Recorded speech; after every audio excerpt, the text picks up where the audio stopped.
नमस्कार. Inverse trigonometric फंक्शनचे काही एक्झाम्पल्स बघतोय. त्यातलं next example, find the value of tan of bracket 1/4 into bracket sine inverse 2x upon 1 plus x square plus cos inverse 1 minus x square upon 1 plus x square. So हे थोडंसं different मेथडने आपल्याला solve करायला लागेल, कारण याची value find out करायची. कुठेही prove that नाही आहे इथे, त्यामुळे डायरेक्ट टॅन इनवर्स ऑपरेट करून काही सिम्प्लिफाय होणार नाही, कारण हा अँगल तसाच राहणार. हा सगळा टॅनचा अँगल आहे. हा अँगलच आपल्याला आधी सिम्प्लिफाय करावा लागेल, मग टॅन ऑफ दॅट अँगल किती येते ते आपल्याला चेक करता येईल. मग अँगल सिम्प्लिफाय करताना एक साइन इनवर्सची टर्म आहे, कॉस इनवर्सची टर्म आहे. इथे ही डायरेक्ट काय आपल्याला साइन किंवा कॉस ऑपरेट करता येणार नाही, कारण ते का अँगलचा पार्ट आहे ते साइन आणि cos, sine inverse and cos inverse. आता आपण ह्याचे अँगल ऑब्झर्व केले 2x upon 1 plus x square, किंवा हा अँगल आहे. हे अँगलचं ऑब्झर्व केलं तर ते रेशोज दिसत आहेत, आणि हे रेशो जर एका ट्रायंगलच्या साइड्स जर असतील तर आपल्याला त्याच्यावरून theta, sine theta, cos theta अशा काही व्हॅल्यूज इथे रिप्लेस करता येते, आणि मग त्या व्हॅल्यूज रिप्लेस केल्या तर मग साइन इनवर्स अँड साइन वगैरे ते कॅन्सल होऊ शकतं. सो आपण एक राईट अँगल ट्रायंगल बघूया आणि त्याच्या या साइड्स आहेत का चेक करूया. सो दोन साइड्स आपण आपल्याला ज्या हव्यात त्या आपण घेऊ शकतो, पण थर्ड साइड आपल्याला मात्र चेक करायला लागते की कुठली साइड आहे किंवा काय येईल ती side, third side. So suppose हा राईट अँगल ट्रायंगल आहे ABC आणि हा थीटा आहे. इथे साइन इनवर्स आहे ना, त्यामुळे अपोजिट ही अपोजिट साइड आणि हायपोटेन्यूस अशा ज्या लेंथ घेऊया आपण ह्या ट्रायंगलच्या. ही थीटाची अपोजिट मीन्स 2x and ही 1 प्लस एक्स स्क्वेअर हायपोटेन्यूस. दोन साइड्स आपण ट्रायंगलच्या आपल्याला हव्या तशा डिसाईड करू शकतो. थर्ड साइड मात्र काय आहे, ही थर्ड साइड काय येईल हे कॅल्क्युलेशननेच राईट अँगल ट्रायंगल मध्ये बघावं लागेल. ही थर्ड साइड जर कॉसच्या रिलेटेड काहीतरी आली तर आपल्याला थीटा वरून साइन थीटा, कॉस थीटा काय येतात रेशो ते चेक करता येईल, आणि ते एकदा आले आणि ते जर ह्या सगळ्या टर्म्स सारखे दिसले तर आपल्याला इथे रिप्लेस करता येतील ते साइन आणि कॉस, आणि मग तुम्ही डायरेक्ट ते कॅन्सल आउट करून वगैरे त्याची व्हॅल्यू घेऊ शकता. सो हा थीटा आहे, पण या BC ची व्हॅल्यू काय आहे ती आपण थोडी चेक करूया. सो BC स्क्वेअर कसं काढायचं पायथागोरस थिअरमने. So we know that BC square is equal to hypotenuse square means 1 plus x square bracket square minus 2x bracket square. So which is equal to 1 plus 2x square plus x raise to 4 minus 4x square. So minus में minus 2 which is equal to 1 minus 2x square हे minus आणि plus झाला plus x raised to 4. So हा कशाचा square आहे, हा 1, हा minus 2x square plus हा x raised to 4 means x square चा स्क्वेअर. आता हा कंप्लीट स्क्वेअर आहे, कशाचा कंप्लीट स्क्वेअर आहे तर 1 minus x square, x square चा स्क्वेअर इथे स्क्वेअर आहे, 1 चा स्क्वेअर इथे आणि minus 2x square. सो इथे परफेक्ट मॅच होत आहे. So BC square is equal to काय मिळालं आपल्याला 1 मायनस दिस एक्स स्क्वेअर चा ब्रॅकेट स्क्वेअर. तर दोन्ही ठिकाणी जर स्क्वेअर रूट घेतलं तर that implies BC is equal to 1 minus x square. So BC ची व्हॅल्यू आली 1 मायनस एक्स स्क्वेअर. आता याच्यातून आपण साइन थिटा कॉस थिटा काढू शकतो. हा थिटा आहे तर साइन थिटा काय येईल दॅट इम्प्लाइज आपण दोन साइड कन्सिडर केल्या, थर्ड साइड मिळाली आपल्याला, त्याच्यावर आपण साइन थिटा कॉस थिटा काय येतात बघूया. sin theta is equal to sin theta means opposite upon hypotenuse 2x upon 1 plus x square. म्हणजे साइन इनवर्स साठी जो अँगल आहे तोच तसा आला, तर दोन्ही ठिकाणी जर साइन इनवर्स आपण ऑपरेट केलं तर आपल्याला त्याची व्हॅल्यू मिळेल तिथे. So that implies applying sine inverse on both side will get theta is equal to sine inverse of 2x upon 1 plus x square. So एका ट्रायंगल साठी theta is equal to sine inverse 2x upon 1 plus x square. ही सगळी term आहे, ही सगळी term आपण थीटाने replace करू शकतो या पर्टिक्युलर ट्रायंगल साठी. सेकंडली थीटा साठी कॉस काय येणार आहे, cos theta is equal to 1 minus x square upon 1 plus x square. So cos inverse apply केलं तर काय होणार इथे that implies theta is equal to cos inverse of 1 minus x square upon 1 plus x square. So इथे जी term दिसते cos inverse of same exactly same टर्मला काय म्हणू शकतो आपण थीटा. सो एकाच ट्रायंगलला या तिन्ही साइड्स अप्लाय झाल्यामुळे आपल्याला त्याचे साइन थीटा कॉस थीटा काढता आले, आणि नंतर लक्षात आलं की theta is equal to cos inverse of this term and also theta is equal to cos sine inverse of this. So ह्या पर्टिक्युलर ट्रायंगलसाठी आपण हे साइन इन्व्हर्स आणि कॉस इन्व्हर्स थिटा थिटाने रिप्लेस करू शकतो, कारण आपण तिथे त्याची व्हॅल्यू काढलेली. आता हा टॅन ऑफ हे सगळं आहे तो काय तयार होईल बघूया. दॅट इम्प्लाइज त्याची व्हॅल्यू काढायची ना, इथे आपण व्हॅल्यू काढून ठेवली आहे. ही जी टर्म आहे ती टर्म लिहून घ्या परत आणि त्याच्या लिहा. That implies this term is equal to tan of 1/4 into bracket. या टर्म साठी काय लिहित आहे थीटा प्लस या टर्म साठी लिहित आहे थीटा. सो आपण हा ट्रायंगलचा यूज करून पायथागोरस यूज करून आपण ह्या टर्म साठी सिंपल टर्म्स फाइंड आउट केल्या आणि एकाच ट्रायंगल साठी त्यामध्ये आपण थीटा प्लस थीटा असं तिथे मेन्शन करू शकतो, which is equal to tan of 1/4 into 2 theta which is equal to tan of theta by 2. पण इथे आपण सिम्प्लिफाय करत हे एक्सप्रेशन आपण सिम्प्लिफाय करत इतकं आणले की is equal to tan of theta by 2. But थीटाची व्हॅल्यू अजूनही आपल्याला मिळालेली नाही.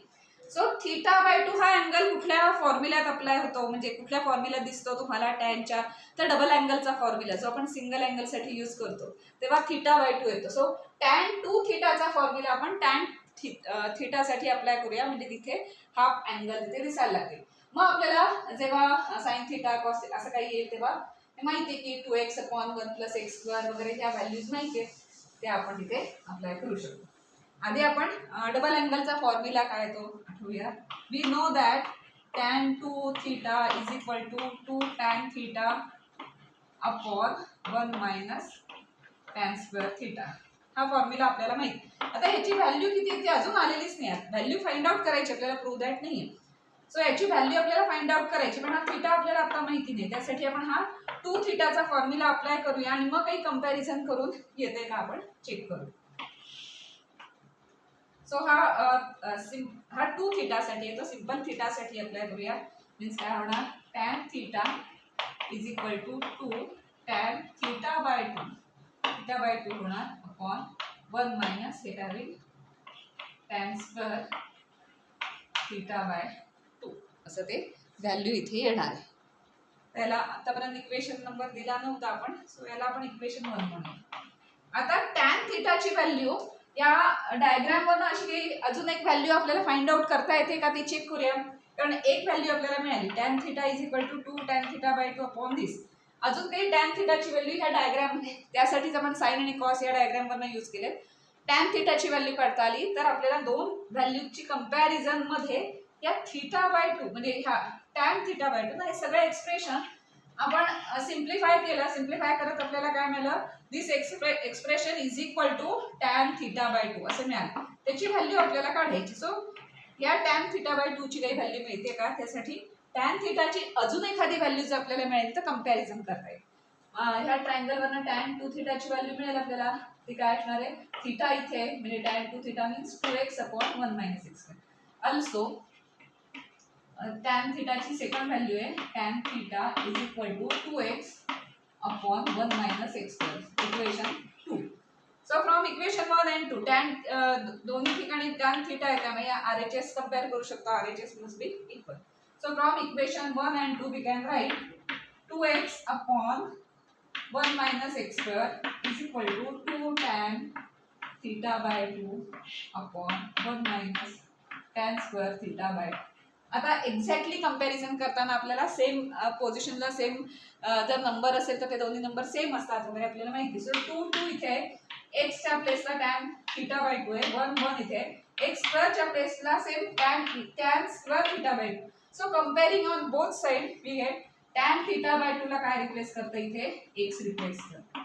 tan theta by 2 is equal to काय मिळालं आपल्याला x. आणि हे एक्सप्रेशन सिम्प्लिफाय करून आपण काय घेतलं होतं tan थीटा बाय 2 आणि इथे काय मिळालं tan theta by 2 is equal to x. म्हणजेच काय मिळालं हे tan थीटा बाय 2 मीन्स काय हे. सो ह्या सगळ्या एक्सप्रेशनची व्हॅल्यू काय मिळाली इज इक्वल टू x. जी व्हॅल्यू आपल्याला फाइंड आउट करायला सांगितली होती ती व्हॅल्यू आपण फाइंड आउट केली. ती व्हॅल्यू काय आली इथे x ही व्हॅल्यू इथे आलेली आहे. Next example. If tan inverse x plus tan inverse y plus tan inverse z is equal to pi, then prove that x plus y plus z is equal to x y z. तर इथे tan inverse x वगैरे म्हटलंय, so आपण tan inverse एक्सला काहीतरी वेगळा angle consider करूया, म्हणजे कुठेतरी त्याला टॅन ऑपरेट करता येतं वगैरे, त्या ह्याने जाऊया. कारण tan inverse x plus tan inverse y plus tan inverse z असं म्हटलंय इज इक्वल टू पाय दिले, सो आपण याला काहीतरी एबीसी किंवा अल्फा बीटा गॅमा असं काहीतरी कन्सिडर करूया.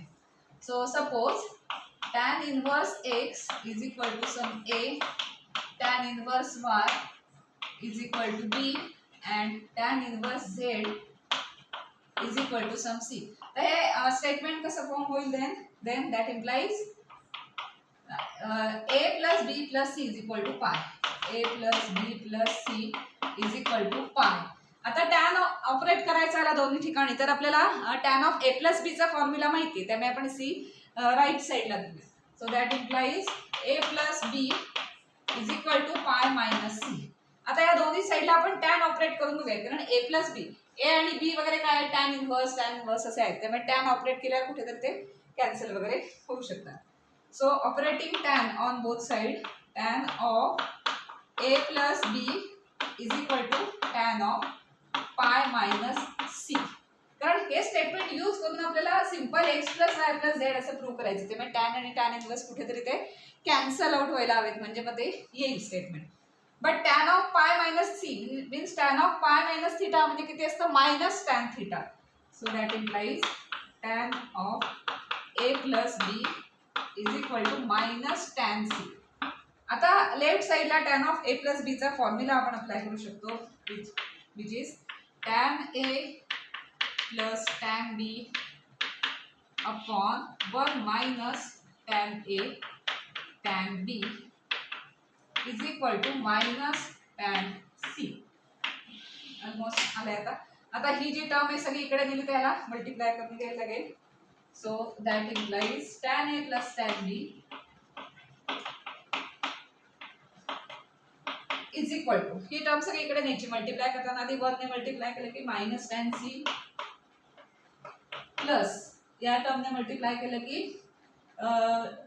हा मायनस साइन आहे, हा मायनस साइन, त्यामुळे प्लस होईल, त्यामुळे plus tan A tan B tan C अशी टर्म. आता मायनस टॅन सी जर इकडे आणली तर काय होणार, that implies tan a plus tan b plus येणार इकडे tan c is equal to काय मिळेल आपल्याला, tan a tan b tan c.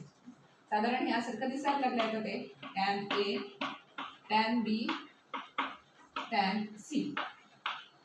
आता आपण टॅन ए कशासाठी घेतलं होतं, तर tan inverse x is equal to A means याच्यावर जर ऑपरेट केलं तर इथे तुम्ही इथे लिहून ठेवू शकता की एक्स मीन्स काय होणार टॅन ऑफ ए, कारण इथे tan inverse A is X is equal to A होतं ना, सो इथे टॅन ऑपरेट केल्यावर एक्स इज इक्वल टू काय मिळणार tan A, here Y is equal to मिळणार टॅन बी.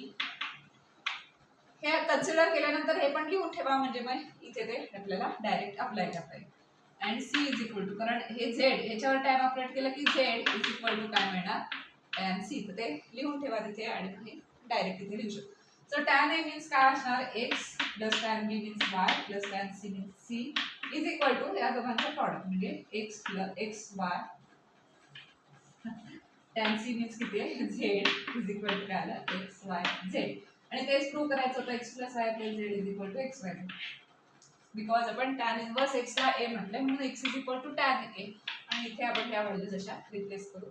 जे प्रूव्ह करायचं स्टेटमेंट होतं ते इथे प्रूव्ह झालेलं आहे.